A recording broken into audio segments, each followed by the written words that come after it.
And one organization that brought me in, they had booked me how to work with millennials in your office. And I started the training as going, okay, well, let's take a look at our topic and let's understand where our starting point is.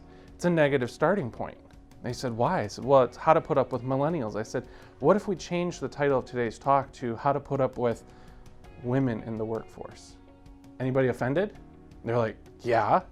So what about if we said how to put up with African Americans or Asians in the workforce? Anybody offended? They're like, yeah.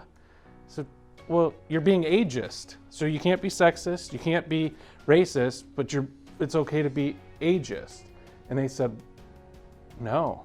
I said, so how about we start changing this conversation? And that's really what my mission has been in this training topic, is changing the conversation to generational diversity and not trying to change the way that generations work, but understanding where they're coming from, how they interact, how they communicate, and finding common grounds amongst the generations. Today, we're going to take behavioral intelligence and apply it to generational diversity, where we're going to be able to explain the behaviors of different generations, predict future behaviors of those generations, influence other people's or other generations' behaviors, while controlling our own, the most challenging step of all.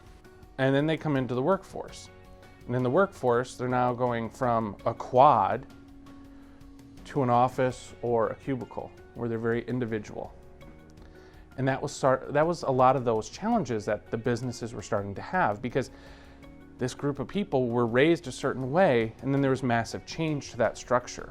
And there was a little bit of a rebelliousness to the millennials at that point, and they were wanting to create those changes.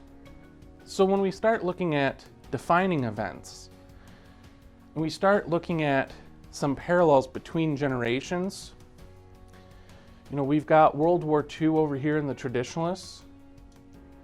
There's something very common with Gen Z. You think, wow, that's quite a bit of time apart. What's the commonality? They were raised during the Great Recession financial crisis.